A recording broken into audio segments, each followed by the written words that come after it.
The weather finally cooperated and the Shorebirds were able to play plenty of ball with a doubleheader at home. Said Rams won that game. Emily Davis had the game-winning goal for the Rams with 12 minutes left in the game. And we continue with soccer. This time it was the boys' turn. And last time these two teams met, they were feisty back in the playoffs in 2012. And then, of course, 2013 rolled on by and the Redskins went 3-13. Every other team in the Bayside North Division actually circles on their calendar, so they mean business. But like this QB said, this is a young team and they have to find their comfort level. I'm not, Emily, and the fact, it's true. My fantasy team is suffering. I pretty much lost to our studio tech Thomas by like 100 points. I don't know. There can only be one winner. Will Indian River have the last laugh? I believe in Coach Steele. 39 years of experience with the Indians. I mean, the man knows what he's doing. And if he's keeping the quarterbacks a secret, welcome back, guys. Lots of field hockey action this week. We started off with Cesar Rodney at home, taking on Sussex Central. The Riders trying to bounce back from a rough start to their season.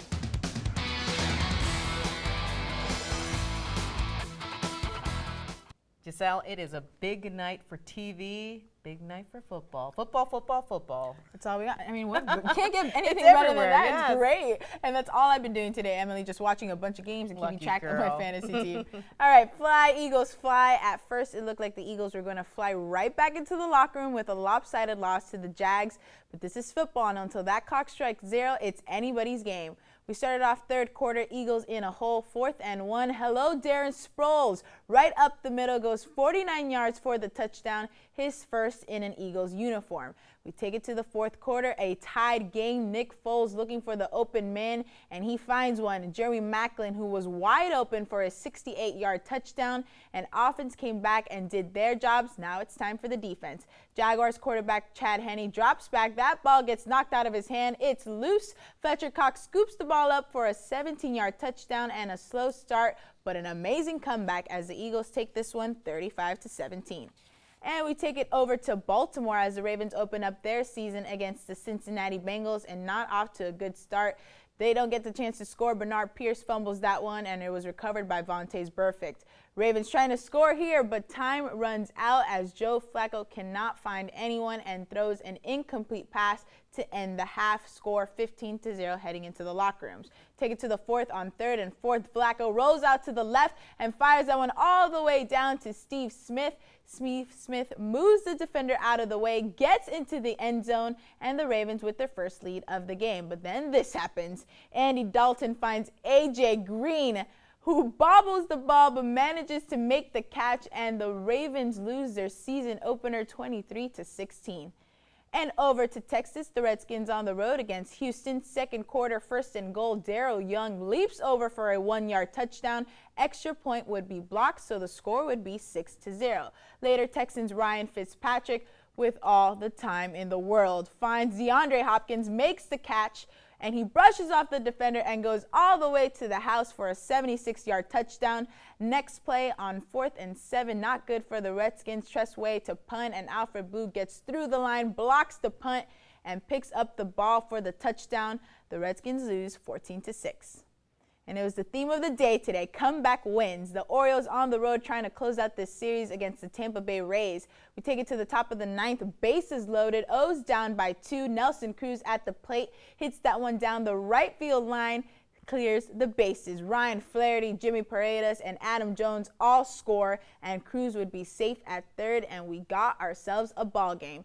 Extra innings we go, top of the 11th, Cruz again takes that one all the way for a 2-run home run, and the O's avoid the sweep and defeat the Rays 7-5 in 11 innings.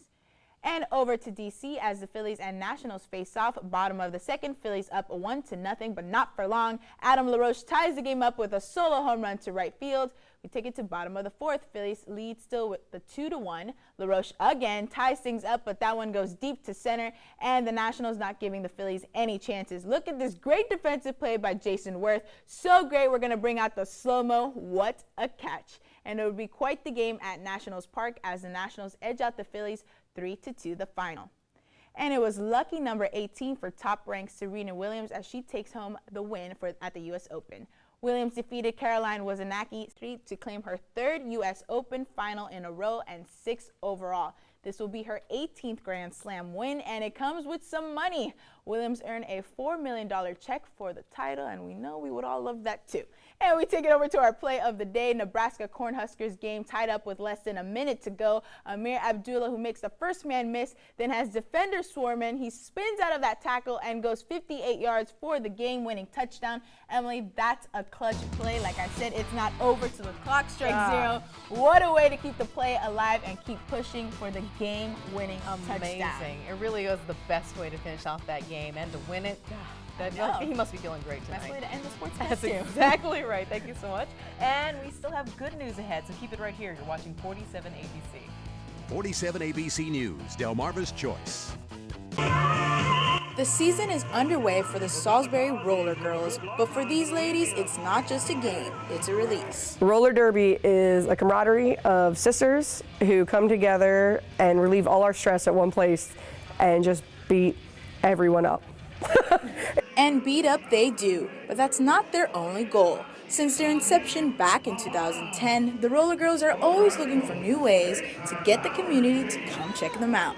I'm the loudest one on the team, and anyone will tell you that, and so I'm head of street team, so I go around and I make sure people know about us. I give out flyers, I give out vendor packets, I give out sponsorship packets. I'm constantly word of mouth. That's what we're a self-run league. So far, it seems to be working. We came out because we saw that the schedule and we had never been to one before, and we're like, wow, let's try it, something to do that the whole family can enjoy. What gets the fans' attention is the names on their jerseys, such as Category 5, Marv E. Lust, Concealed Carry, and in roller derby, the name is just as important as the game itself. Picking a name and identity, it's always the more fun part of roller derby, because that's like the alter ego you start to like challenge or channel when you get on the rink. Lightning bolt. I'm just gonna like strike them out and push them down and knock them over around the place.